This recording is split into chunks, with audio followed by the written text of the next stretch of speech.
E agora, um momento muito especial para a gente pensar um pouco na palavra de Deus, na palavra do Evangelho em relação à nossa vida, ao nosso comportamento, ao nosso modo de enxergar as coisas. Hoje nós propomos falar com você a respeito de uma temática que talvez algumas pessoas possam até considerar polêmica, mas para mim suave, de boa, tranquila. O que torna algo polêmico, na verdade, é o lugar onde a gente está, né? Então, se você está num polo extremo e há uma outra pessoa num outro extremo do polo, então há um distanciamento, há uma visão absolutamente antagônica de uma para com a outra pessoa, absolutamente contrária, oposta. Mas talvez uma compreensão melhor das coisas tire você desse distanciamento, dessa forma tão distante de olhar e te aproxime um pouco mais do centro das coisas, da média das coisas, do equilíbrio das coisas. Então, o seu olhar talvez já não esteja tão distante e tão polar, ou seja, tão polêmico em relação a determinado assunto. Hoje a gente fala sobre amigos de Deus ou inimigos de Deus e amigos do mundo. Então a gente está falando aqui sobre o que poderia ser chamado, intitulado também como a igreja e o mundo. Então algumas perguntas certamente surgirão para a gente pensar a respeito do nosso assunto, mas antes de introduzir aquilo que a gente vai conversar, eu gostaria de convidá-lo para a leitura do texto base de hoje, que está escrito na primeira carta de João, Carta Universal de João, capítulo 2, do verso 15 até o verso de número 17. 1 João, capítulo 2, 15 a 17. Está escrito: Não ameis o mundo, nem o que no mundo há. Se alguém ama o mundo, o amor do Pai não está nele. Porque tudo que há no mundo, a concupiscência da carne, a concupiscência dos olhos e a soberba da vida, não é do Pai, mas do mundo. E o mundo passa, e a sua concupiscência, mas aquele que faz a vontade de Deus permanece para sempre. Quando a gente lê a expressão mundo, a primeira coisa que deve ser perguntada é: de que mundo João está falando? De que mundo outros apóstolos, como por exemplo o próprio Paulo diversas vezes falou? De que mundo aquele que primeiro fez referência a isso estava tratando, que era Cristo? Então o mundo do qual nós estamos referindo aqui é o mundo cujo uso semântico difere de alguns outros usos que são comuns na língua portuguesa, principalmente no Novo Testamento, porque o Novo Testamento é, de fato, o livro que utiliza de pelo menos 3 ou 4 palavras hebraicas, que vão ser, ou melhor, perdão, gregas, que vão ser traduzidas em português para a palavra mundo, mas cada uma dessas palavras vai ter um significado semântico, ou seja, um teor semântico, né, que é o significado, diferente.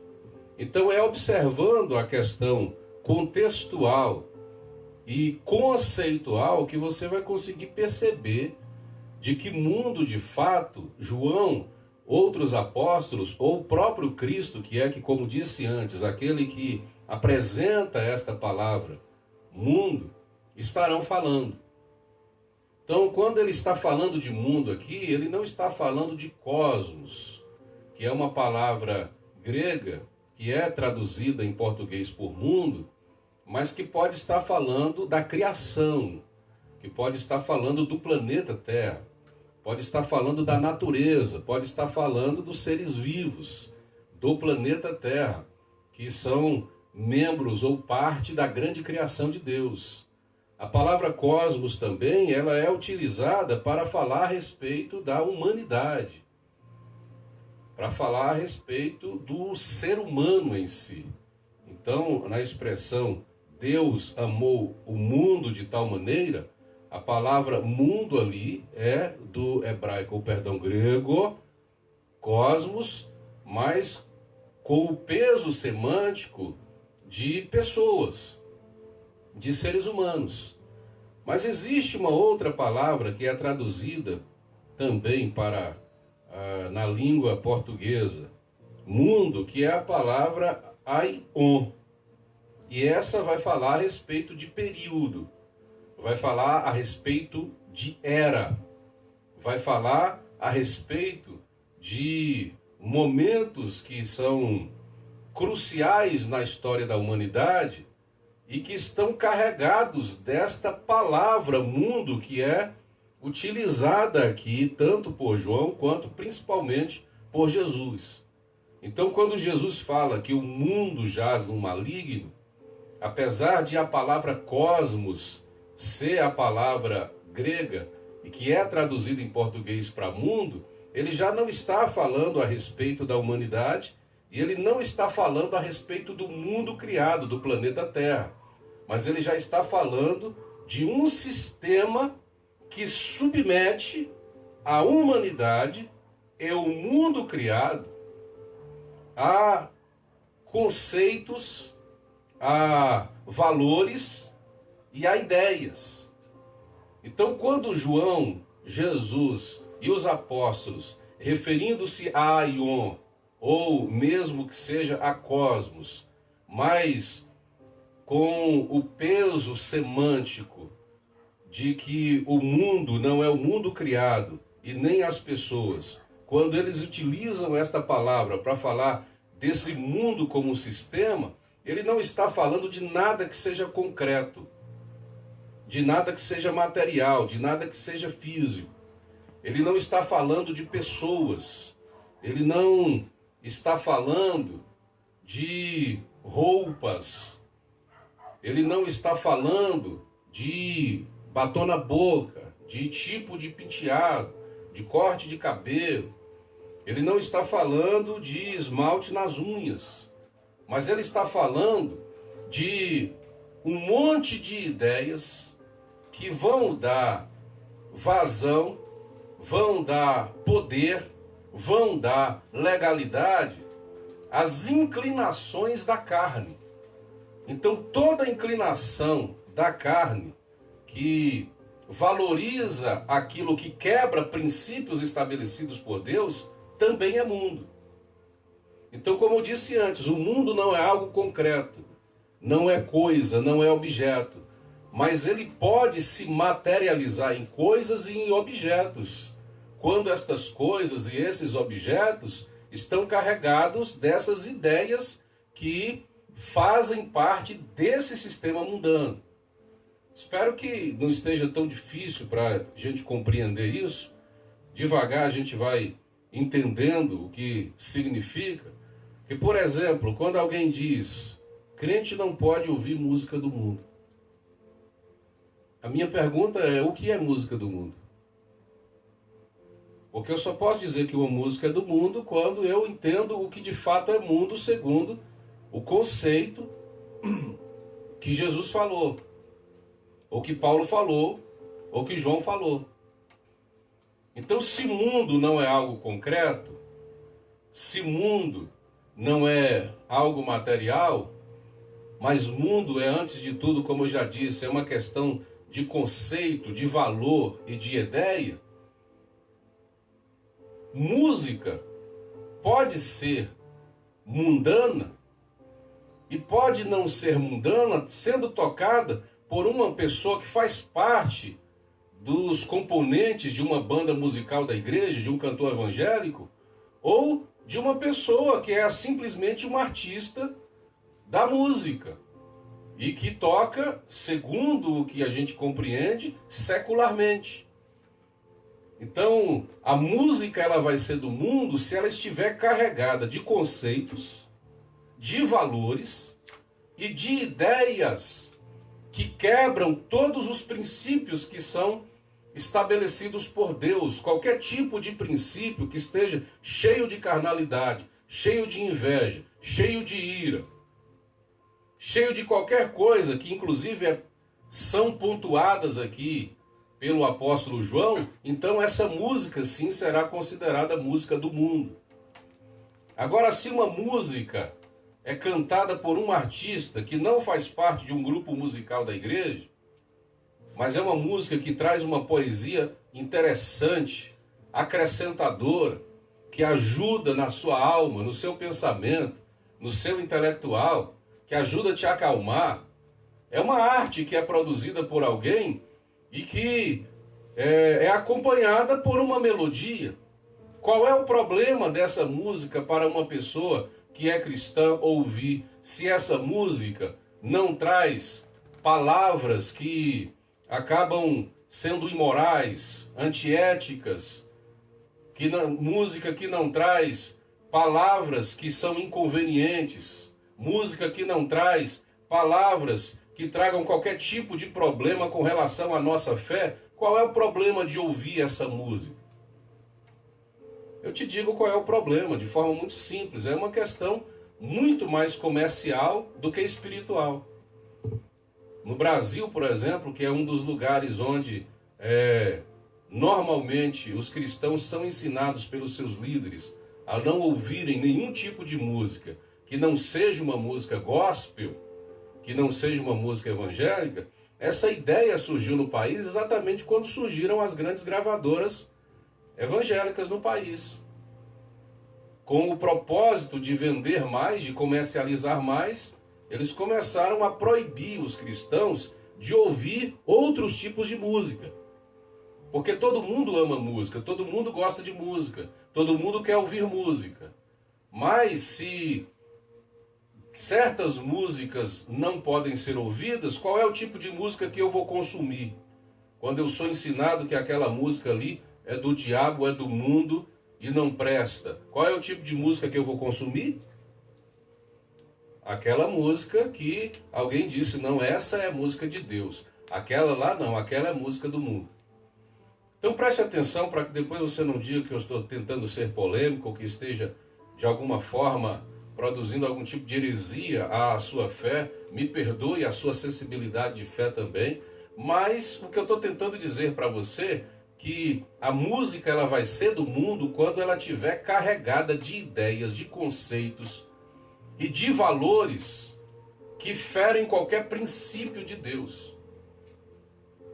Então o problema de ouvir música que talvez não seja produzida por uma pessoa que tem esse conceito do evangelho, seja exatamente o tipo de carga que essa música vai carregar para a sua casa, para a sua vida, para a sua família.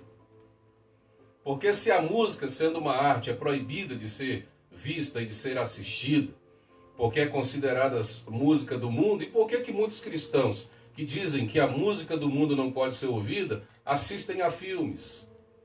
São viciados em séries americanas, por exemplo. E olha que filmes e séries americanas, por exemplo, são muito carregadas de ideias, de valores e de conceitos que ferem princípios do evangelho. Mas quando você assiste a um tipo de filme como esse, você sabe filtrar, não sabe? Você não sabe dizer, não, isso aqui serve para mim, isso aqui não serve. Você sabe pesar todas as coisas e colher apenas aquilo que seria bom para você. Eu estou falando no que diz respeito ao entretenimento. Então, porque só a música é diabolizada, demonizada e satanizada por aqueles que dizem que o cristão não pode ouvir música do mundo? Volto a dizer, não estou te incentivando a ouvir nada. Você ouve o que você quiser na sua casa, a casa é sua, o celular é seu, o rádio é seu, a vida é sua. Eu só estou dizendo o seguinte, que às vezes você ouve uma canção que é gospel, mas ela está carregada de mundanismo, de ideias, de conceitos e de valores do mundo. Músicas que incentivam, por exemplo, a você olhar de forma diferente para os teus, entre aspas, inimigos. Que incentiva você a se gloriar em cima das derrotas de outras pessoas. Que dizem, por exemplo, quem te viu vai te ver diferente e vai estar no fracasso, enquanto você vai estar numa situação, num patamar de gozo, de felicidade, de vitória. Então você percebe que o que há de mundo aqui nessa canção, que às vezes você diz que é gospel, mas na verdade está cheio de inveja, está cheio de ódio, está cheio de desejos que talvez não estejam coadunando em linha com os princípios do Evangelho. Então o mundo, na verdade, é um sistema cheio de conceitos, de valores e de ideias. O mundo é tudo aquilo que Deus não fez. E que, sendo criado pelo homem, carrega esse mundo de ideias, de conceitos e de valores que potencializam as inclinações humanas. Então você vai perceber que quando João fala no texto que nós lemos, que a pessoa que ama o mundo e que ama aquilo que há no mundo, essa pessoa está se permitindo entrar pelo caminho da concupiscência da carne, da concupiscência dos olhos e também da soberba da vida. Olha só que quando ele fala de mundo aqui, ele abre um parêntese aqui para mostrar o que de fato é o mundo nas nossas relações e nos nossos comportamentos. O mundo dentro do nosso comportamento é a concupiscência da carne, é a concupiscência dos olhos e é a soberba da vida. Quando ele fala sobre concupiscência, ele está falando sobre um grande desejo de bens ou de gozo, de bens materiais ou de gozos materiais. Quando ele está falando a respeito de concupiscência, ele está falando de um apetite sexual desmedido. É de um desejo pelo prazer, é o prazer pelo prazer. Então, quando ele fala sobre concupiscência, ele vai apresentar aqui o que Tiago vai considerar ser as inclinações da nossa carne que conduzem-nos para o pecado. E o que é o pecado? Aquilo que fere os princípios estabelecidos pelo Evangelho. No capítulo de número 1 da carta de Tiago, do verso 13 ao 14, ele diz assim: ninguém sendo tentado diga, de Deus sou tentado. Porque Deus não pode ser tentado pelo mal e a ninguém tenta. Mas cada um é tentado quando atraído e engodado pela sua própria concupiscência. Depois, havendo a concupiscência concebido, dá à luz o pecado. E o pecado, sendo gerado, gera morte. Ou sendo consumado, gera morte. Então você percebe que a palavra concupiscência, que é utilizada por João, também é utilizada por Tiago, e está relacionada intimamente aos nossos desejos, às nossas inclinações, que vão nos conduzir para maus comportamentos, comportamentos que ferem aquilo que é princípio do Evangelho. Então, se o homem se prostitui, se o homem é adúltero, se o homem é invejoso, se o homem é odioso, se o homem é mal falante, gosta de... denegrir não é uma palavra politicamente correta. Gosta de prejudicar, né, a imagem de uma outra pessoa, isso é anti-evangelho. E de algum modo essa pessoa que está fazendo esse comportamento errado, equivocado segundo a palavra de Deus, está atendendo às inclinações da sua carne, para poder se satisfazer, para poder realizar um gozo, um prazer que é imediato e que é momentâneo. E aí ele vai falar sobre duas concupiscências, João, no texto que nós lemos, e vai falar sobre a soberba da vida. A primeira concupiscência é a concupiscência da carne, ele diz. Isso abrange o imediatismo, aquela satisfação pessoal que tinha que ser momentânea, rápida. E ele está falando sobre o comer demasiadamente, o beber demasiadamente. Ele está falando sobre o sexo fútil e todo tipo de carnalidade. Ele está falando sobre brigas, sobre ira, sobre guerras, sobre divisões, sobre grupinhos. Você entende?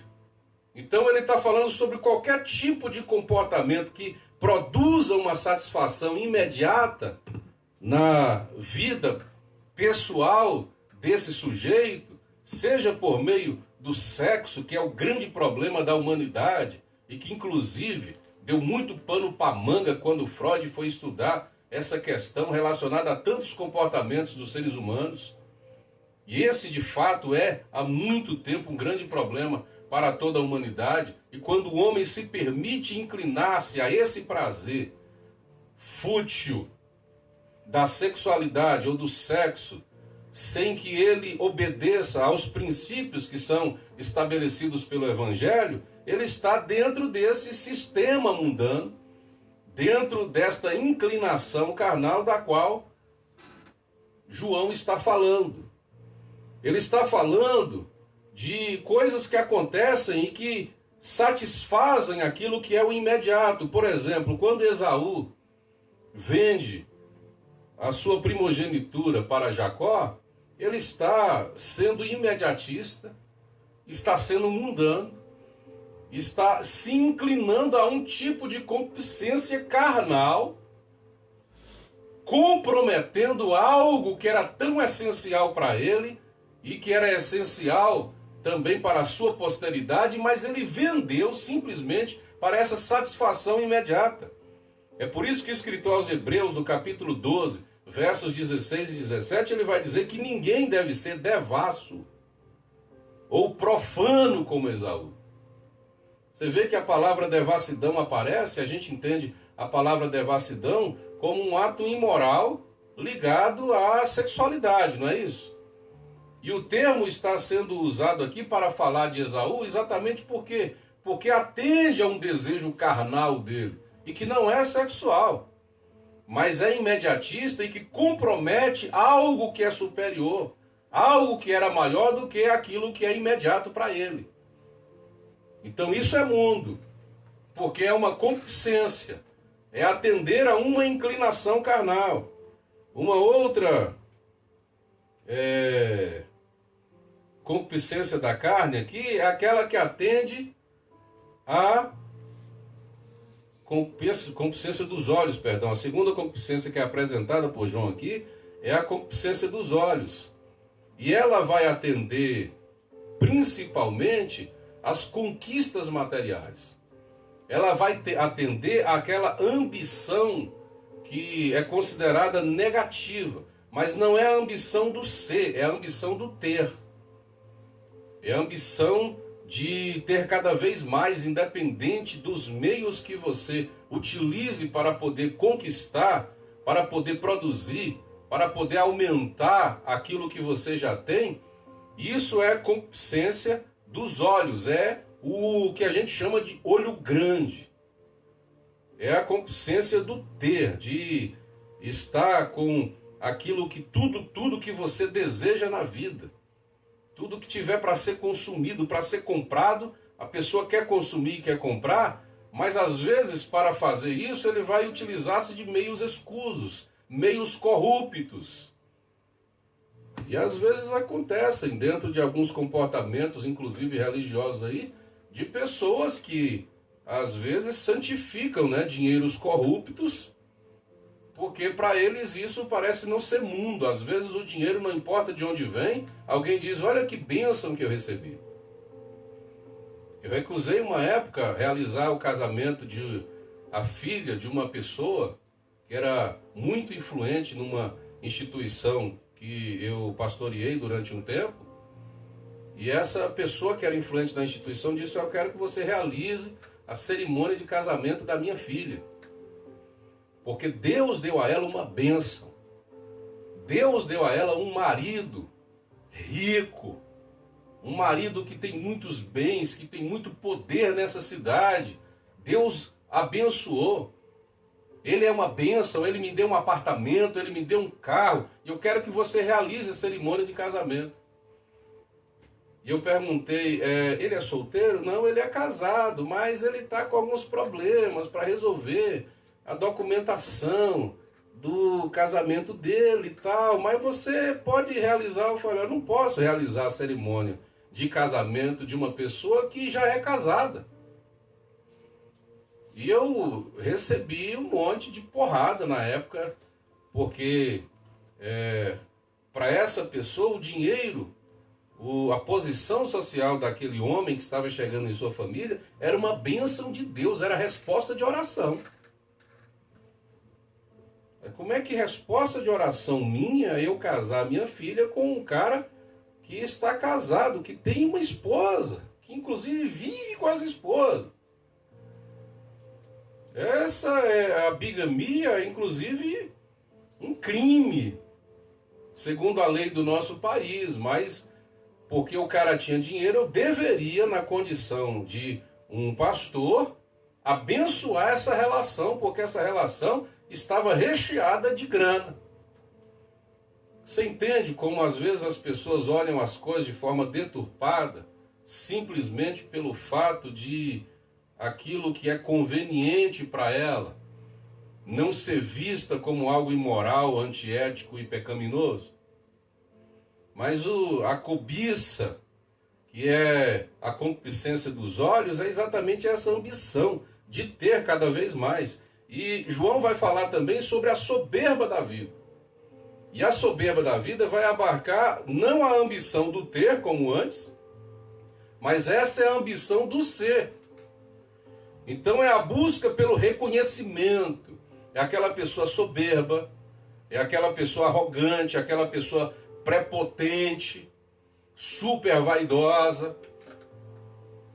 Você sabe quem sou eu? Você sabe com quem você está falando? E às vezes é uma bênção para pregar a palavra de Deus, mas é uma arrogância para tratar as outras pessoas. Todo mundo é inferior a ele ou a ela.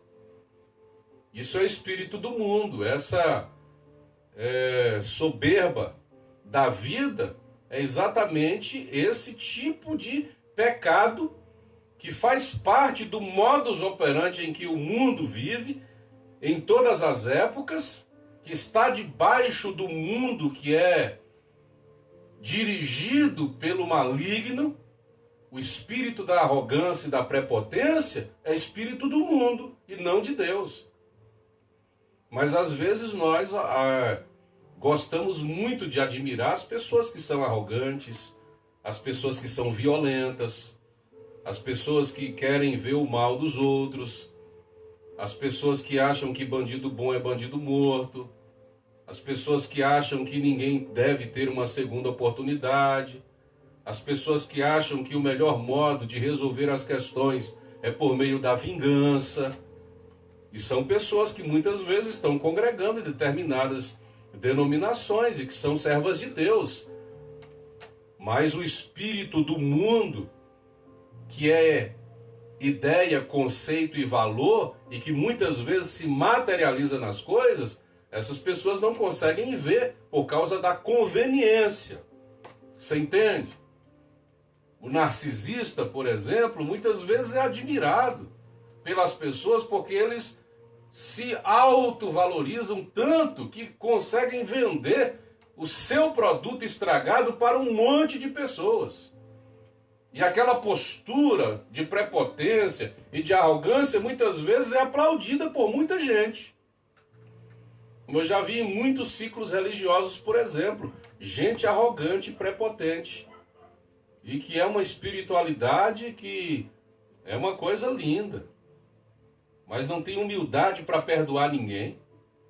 Ninguém pode falar alguma coisa que contraria essa pessoa. porque essa pessoa é a dona da razão, e ai de vocês tirar a razão dessa pessoa, é super espiritual. Mas vai tocar na ferida soberba dessa pessoa, prepotente, arrogante, para você ver uma coisa. É o espírito do mundo, mas que às vezes a gente deixa passar de lado. Jesus ensina a ser humilde. Jesus ensina, às vezes, inclusive Paulo potencializa isso muito nas cartas. Às vezes a gente dá razão a outra pessoa só para não ter que entrar numa guerra, numa briga, só para não ter que entrar numa discussão desnecessária, num debate que não vai levar absolutamente nada. E não foram poucas as vezes que Jesus tirou o time de campo, que Jesus saiu do meio de uma discussão, porque eram debates que não iam produzir nada, porque na cabeça do teimoso que está brigando lá, já está tudo resolvido. Então, vale a pena você perder tempo com pessoas que já estão com a cabeça tão dura em relação a determinada coisa, que elas não têm nenhum tipo de humildade para poder conversar com você a respeito de um assunto. Então o espírito do mundo às vezes está onde a gente pensa que não está. E às vezes onde não é mundo, a gente pensa que é mundo. Você quer ver uma coisa? Sabe como é que o mundo entra na igreja? Pessoas gostam de usar o termo, né? Como se igreja fosse prédio, como se igreja fosse erguida com 4 paredes. Mas a igreja, como grupo de pessoas que se reúnem, por exemplo, pode ser afetada pelo espírito do mundo. Em Gálatas, por exemplo, capítulo 4, capítulo 6, Colossenses, capítulo 2, Paulo vai dizer que o mundo entra na igreja quando nós nos submetemos aos rudimentos religiosos. Aqueles que dizem, olha, eu vi um anjo, e o anjo diz o seguinte, não toque nisso, não toque naquilo, a partir de hoje você não ouve mais isso, você não vê mais aquilo, você não veste mais essa roupa, você não calça mais esse sapato, você não pode usar esse brinco, você não pode usar esse batom, esse tipo de chapéu está proibido, Deus me revelou. Até o modo como você, marido, tem que se comportar com sua esposa na cama, ou como você, esposa, tem que se comportar com seu marido na cama. Aí Paulo diz que essa religiosidade com desculpa de santidade é espírito mundano, é gente cheia de carnalidade, que quer dominar, que quer ter poder sobre pessoas e fica usando o nome de Deus para poder realizar esses seus desejos que não são nada mais do que desejos absolutamente mundanos. A igreja entra no mundo, ou o mundo entra na igreja, quando nós praticamos sua forma de reação e de linguagem. Quando Tiago 1, por exemplo, vai falar de ira, a respeito de como a gente deve responder ao nosso irmão, a ira não opera a justiça, ele diz. Então é melhor que a gente espere o tempo da ira passar. Ele não está dizendo que ninguém aqui tem sangue de barata, que a gente tem que ter sangue de barata, não. Ele está dizendo, olha, irar, a gente ira. Se chatear, a gente se chateia. Agora, não use o momento da chateação e da ira para responder ao seu irmão, porque a ira não produz justiça e não produz razão. E aí você deixa o mundo entrar na sua vida e operar mal na vida de outro irmão. Língua grande, conversa demais, fere as pessoas, derrama veneno pelos cantos da boca, maledicente, fofoqueiro. Acontece muito dentro dos grupos. Só que parece que isso não é espírito do mundo, né? Espírito do mundo são outras coisas que às vezes são colocadas no lugar errado, coitado, e acaba sofrendo como se fosse do mundo, não sendo de fato do mundo, segundo os conceitos, os valores que são apresentados como algo do mundo mesmo pelo próprio Cristo e também pelo nosso querido apóstolo João. A gente só vence o mundo quando a gente segue os princípios do Evangelho. Quando a gente é como Jesus, quando a gente não se joga do pináculo do templo, quando a gente não adora ao diabo, não se prostra diante dele para poder dominar os reinos da terra, quando a gente não obedece a ele para poder transformar a ordem das coisas ou a natureza das coisas, como, por exemplo, transformar pedra em pão. Isso é obedecer a Deus e é vencer o espírito do mundo. Que o Senhor te abençoe, que a palavra de Deus ajude o seu coração. Nós vamos orar e encerrar a nossa programação essa noite. Eu te agradeço, Senhor, porque a tua palavra tem chegado a nós. Espero que o Espírito Santo ajude as pessoas que talvez não a tenham compreendido bem a compreendê-la, para que teu nome seja glorificado em suas vidas. Oro por cura, por milagre, por operação de maravilhas também na vida de cada pessoa que está nos assistindo agora, em nome de Jesus. Amém. Se Deus quiser, eu volto quinta-feira, tá? Quarta-feira, estou pensando em não fazer o programa Paz no Lar, então a gente volta quinta-feira com a transmissão do culto do Ministério Filhos da Graça, também às 8 horas, tá bom? Que o grande amor, a graça e o consolo do Deus Pai, Filho e Espírito Santo seja com você e com toda a sua família, em nome de Jesus. Amém.